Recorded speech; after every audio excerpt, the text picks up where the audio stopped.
चढ़ते सवनवा जइबो भोला के भवनमा चली रे जइबो। चढ़ते सवनवा जइबो भोला के भवनमा चली रे जइबो। ए राजा हो सोनावा के घुंघुर लागल कमरिया ये सजनवा किनी रे दी है। ए राजा हो सोनावा के घुंघुर लागल कमरिया ये बलमुआ किनी रे दी है। लेके जइबो तोरा के धानी देवा घर नगरिया गे सजनिया तोरा किनी रे देबो। लेके जइबो तोरा के धानी देवा घर नगरिया गे सजनिया तोरा किनी रे देबो। धानी गे सोनमा के घुंघुर लागल कमरिया गे सजनिया किनी रे देबो।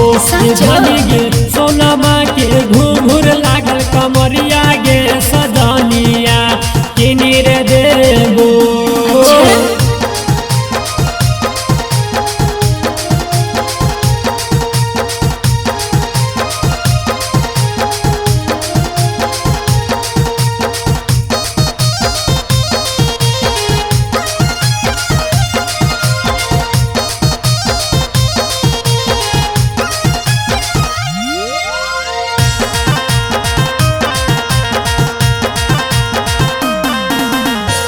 जहिया से चढ़ले पिया सावन के महीना एको गुण पूरा कैले सोचल सपना।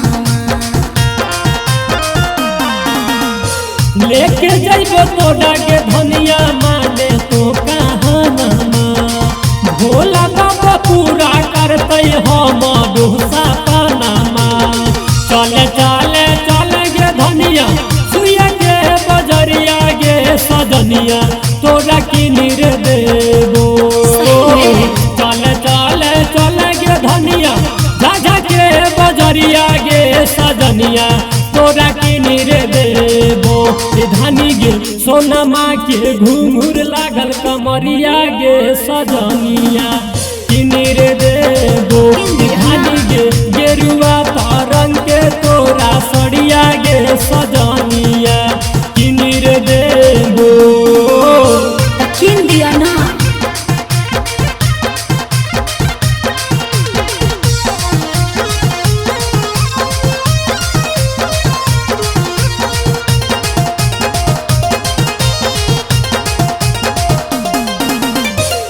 तोरे पछले पिया हमारो विश्वास हो। जय बैदेव घर अंतरा प्रियंका के साथ हो। पहटी के सिंगार धनिया हो जो तो तैयार गे जहला चढ़े जाके पहिला तो मार गे। बीरा जहाउने सावा के मानी ले कहनमा गे सजनिया तोरा किनी रे देबो।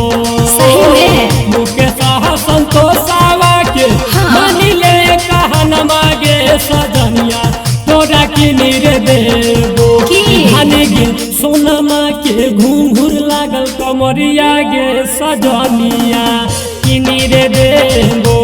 धानी गे गेरुआ रंग के तोरा सरिया गे सजनिया किनी रे देबो। ओके चढ़ते सवनवा जइबो भोला के भवनमा चली रे जइबो। ए राजा हो सोनावा के घुंघुर लागल कंवरिया ये सजनवा किनी रे दी है। ए राजा हो सोनावा के घुंघुर लागल कंवरिया ये बलमुआ किनी रे दी है।